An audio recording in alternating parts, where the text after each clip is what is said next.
સુરતના વેસુમાં 8 વર્ષીય બાળકીને ચોકલેટ આપવાની લાલચ આપી 48 વર્ષીય આરોપી બાળકીને અવાવરૂ જગ્યાએ લઈ જઈ શારીરિક અડપલા કરી રહ્યો હતો। જો કે પાડોશમાં રહેતી એક મહિલાની સતર્કતા અને સાહસના કારણે આ બાળકી નરાધમની ચુંગાલમાંથી છૂટી શકી અને વધુ મોટી દુર્ઘટના બનતા ટળી હતી। આ મામલે પરિવારે ફરિયાદ નોંધાવતા પોલીસે આરોપીને ઝડપી પાડ્યો છે। સુરતના વેસુ વિસ્તારમાં ગતરોજ 22 ડિસેમ્બર બપોરના 1 વાગ્યાની આસપાસ બિલ્ડિંગની નીચે 8 વર્ષની બાળકી રમી રહી હતી।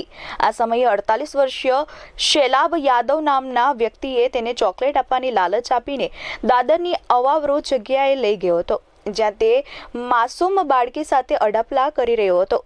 આ દરમિયાન પાડોશમાં રહેતી મહિલાની નજર ત્યાં જતા ચોંકી ઉઠી હતી। આ દ્રશ્ય જોઈને મહિલાએ તરત જ બાળકીનું નામ લઈ બૂમાબૂમ શરૂ કરી દીધી હતી।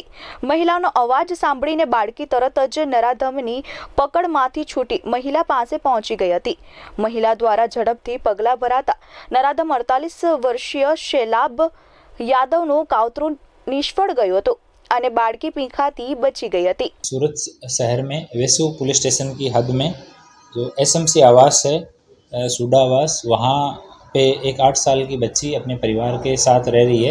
तो वहीं पे ही रहने वाले एक व्यक्ति सैलाब झाकरी यादव, ये 30 साल से सूरत शहर में रह रहा है और 10 साल से ये भी एसएमसी आवास वेसु में रह रहा है और मूल रूप से गोरखपुर यूपी का रहने वाला है। पत्थर की घिसाई का यहाँ पे काम करता है और इसने बच्ची नीचे खड़ी थी दोपहर में 1 बजे के आसपास, तो चॉकलेट देने के बहाने से सीढ़ियों में ले जाके उसके साथ गलत तरीके की हरकत कर रहा था।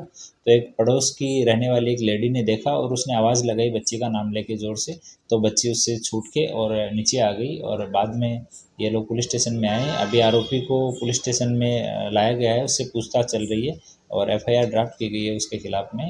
POCSO act, juvenile justice act और बीएनएस की कलम के तहत एफआईआर की जा रही है और अभी आगे की पूछताछ चालू है। पर जो पड़ोस की लेडी थी उनकी अवेयरनेस की वजह से, उनकी हिम्मत की वजह से एक गंभीर अपराध होते हुए बचा और अभी हम बच्ची से भी पूछताछ कर रहे हैं और आरोपी से भी पूछताछ चल रही है। આ અંગે ડીસીપી વિજયસિંહ ગુજ્જરે જણાવ્યું હતું કે મહિલાની સાહસિક પ્રવૃત્તિના કારણે આ ઘટના પોલીસ સુધી પહોંચી છે।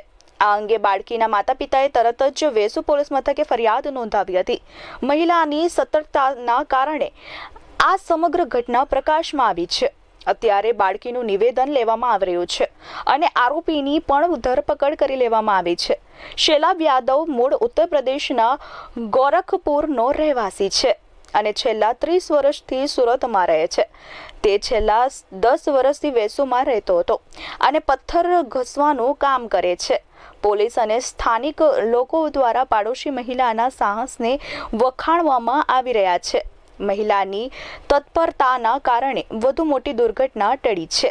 Bureau report S24 news Surat.